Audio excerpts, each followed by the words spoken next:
दोस्तों, state bank of India Bharat की सबसे बड़ी एसेट मैनेजमेंट कंपनी है और इसके अंडर 7 लाख करोड़ से भी ज़्यादा के एसेट्स हैं और ये 146 स्कीम्स ऑफर करती है। तो आज के इस वीडियो में हम बात करेंगे स्टेट बैंक ऑफ इंडिया के एक ऐसे ही स्कीम की, एक ऐसे ही प्लान की जिसमें आप लमसम में अपना एक बार अमाउंट इन्वेस्ट करके monthly income state bank of India से प्राप्त कर सकते हैं। दोस्तों, हम बात कर रहे हैं स्टेट बैंक ऑफ इंडिया के एन्युटी डिपॉजिट स्कीम की। इस वीडियो में हम डिटेल में इस स्कीम की एलिजिबिलिटी, इस स्कीम के फीचर्स और साथ ही साथ जो मंथली अमाउंट हमें मिलेगा उसका कैलकुलेशन भी करके देखेंगे। उसके साथ साथ हम इस वीडियो में ये भी देखेंगे कि किन लोगों को इस स्कीम में इन्वेस्ट करना चाहिए और किन लोगों के पास इस स्कीम से भी अच्छे और भी ऑप्शंस हैं इन्वेस्टमेंट के लिए। और साथ ही साथ हम ये भी देखेंगे कि ये स्कीम बैंक की एफडी और आरडी से कैसे अलग है। तो आइए दोस्तों, आज का हमारा ये वीडियो शुरू करते हैं। हाँ जी, नमस्कार दोस्तों,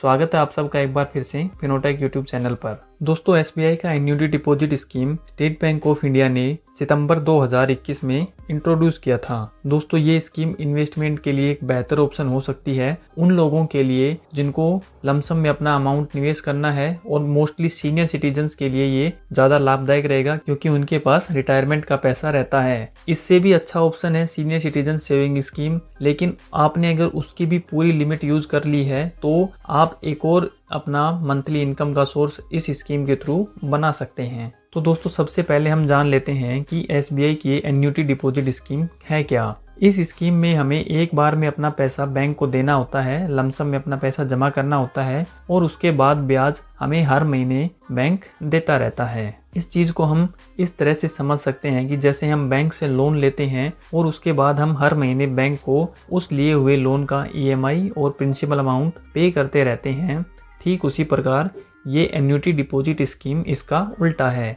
मतलब एक तरह से हम बैंक को लोन दे रहे हैं और बैंक हमें हर महीने हमारा ब्याज और जो प्रिंसिपल अमाउंट है वो पे करता रहता है। ध्यान रखने की बात यहाँ पर यह है कि इस स्कीम की मैच्योरिटी पर आपको कोई भी अमाउंट नहीं दिया जाता है और जो भी आपका पैसा बनता है, जो प्रिंसिपल अमाउंट है और जो इंटरेस्ट आपका बनता है, वो आपको क्वार्टरली कंपाउंड करके हर महीने आपके अकाउंट में डिपॉजिट किया जाता है। अब बात करते हैं इस स्कीम के रेट ऑफ इंटरेस्ट की। दोस्तों, स्टेट बैंक ऑफ इंडिया के फिक्स्ड डिपॉजिट पे आपको जो इंटरेस्ट रेट मिलता है वही रेट ऑफ इंटरेस्ट अप्लीकेबल है इस स्कीम पर भी। इस स्कीम की ड्यूरेशन 3 साल, 5 साल, 7 साल या 10 साल होती है। तो जो आपको इंटरेस्ट रेट 3 साल की एफडी पर मिलता है और जो इंटरेस्ट रेट आपको 5 साल की एफडी पर मिलता है, अगर आप इस स्कीम को लेते हैं 3 साल के लिए, 5 साल के लिए, तो वही फिक्स्ड डिपॉजिट के इंटरेस्ट रेट आपको इस स्कीम में देखने को मिलेंगे। इसके अलावा जिस प्रकार से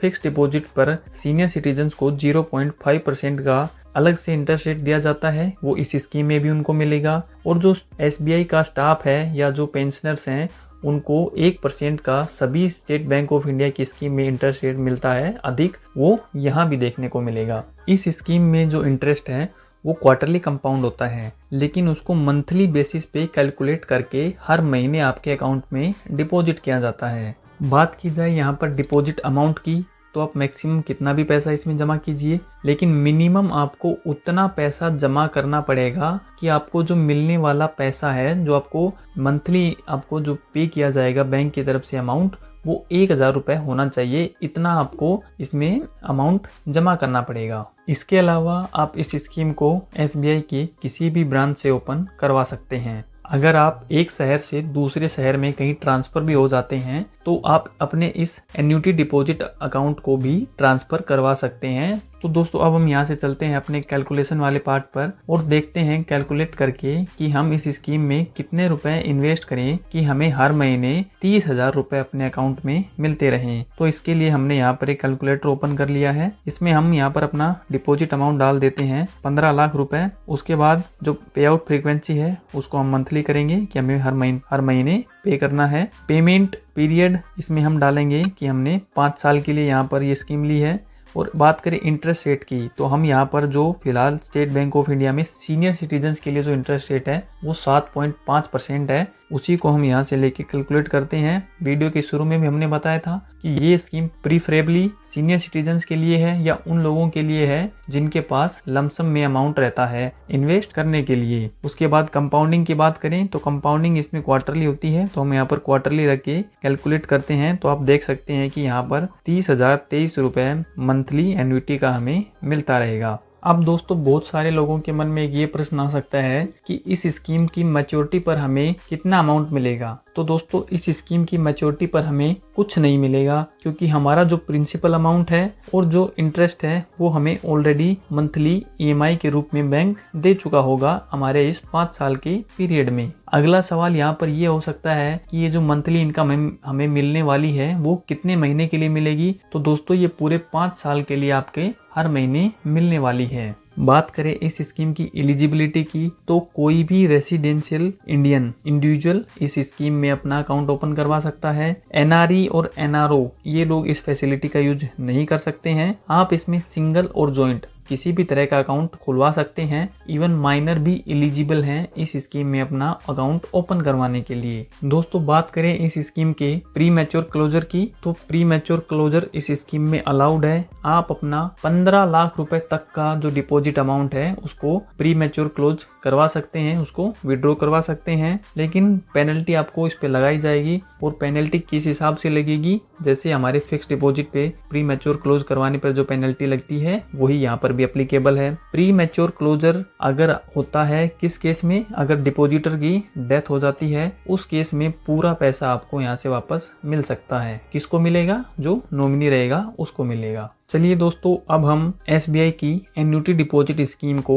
फिक्स डिपॉजिट और RD से कंपेयर करके देखते हैं और देखते हैं कि इन तीनों में क्या डिफरेंस होता है और कौन सा स्कीम अच्छा रहेगा। तो सबसे पहले अगर इन स्कीम्स में इन्वेस्टमेंट की बात की जाए तो RD में हमें हर महीने एक फिक्स अमाउंट इन्वेस्ट करना होता है। फिक्स डिपॉजिट में एक पहले ही हम लमसम अमाउंट इन्वेस्ट कर देते हैं। SBI एन्युटी डिपॉजिट स्कीम में भी हमें पहले ही इसमें लमसम अमाउंट अपना इन्वेस्ट करना होगा। अब RD में क्या होता है कि जो भी अपना सारा पैसा होता है इंटरेस्ट और प्रिंसिपल वो हमें मैच्योरिटी पर मिल जाता है। बात करें फिक्स डिपॉजिट की, तो फिक्स डिपॉजिट पर भी हमें पूरा हमारा जो इंटरेस्ट और प्रिंसिपल दोनों मैच्योरिटी पर मिलता है। लेकिन अगर आप चाहें तो बैंक में रिक्वेस्ट करके जो अपना इंटरेस्ट पार्ट है उसको मंथली, क्वार्टरली, हाफ ईयरली या ईयरली उसको ले सकते हैं। लेकिन अगर SBI एन्युटी डिपॉजिट स्कीम की बात की जाए तो इसमें आपको आपका प्रिंसिपल और जो इंटरेस्ट है दोनों आपको मंथली मिलते रहते हैं थ्रू आउट द पीरियड।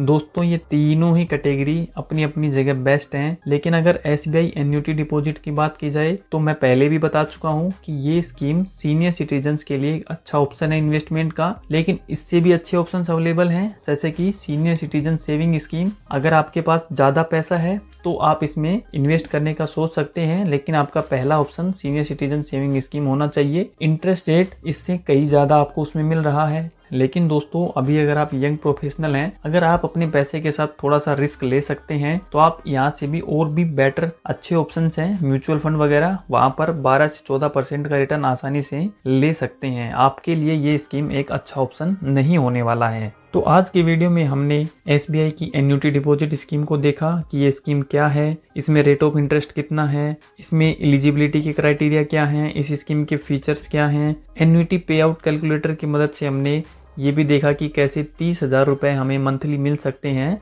इस स्कीम में 15 लाख रुपए डिपॉजिट करने पर। और उसके बाद हमने इसको FD और RD से भी कंपेयर करके देखा है। दोस्तों इस स्कीम के बारे में आप क्या सोचते हैं, आपका क्या ओपिनियन है, आप हमें कमेंट करके ज़रूर बताइएगा। जिन लोगों को इसमें इन्वेस्ट करना चाहिए, किसको नहीं करना चाहिए, ये हमने ऑलरेडी इस वीडियो में बता दिया है। आपकी क्या राय है, आप क्या सोचते हैं इस स्कीम में इन्वेस्टमेंट के बारे में, वो भी आप हमें ज़रूर बताइएगा। अगर ये वीडियो आपको पसंद आया हो तो वीडियो को लाइक शेयर ज़रूर कीजिए। इसी तरह के और भी इंफॉर्मेटिव कंटेंट के लिए फिनोटेक यूट्यूब चैनल को सब्सक्राइब कर लीजिए। मिलते हैं जल्दी किसी और इंफॉर्मेटिव वीडियो के साथ, तब तक के लिए टेक केयर, जय हिंद।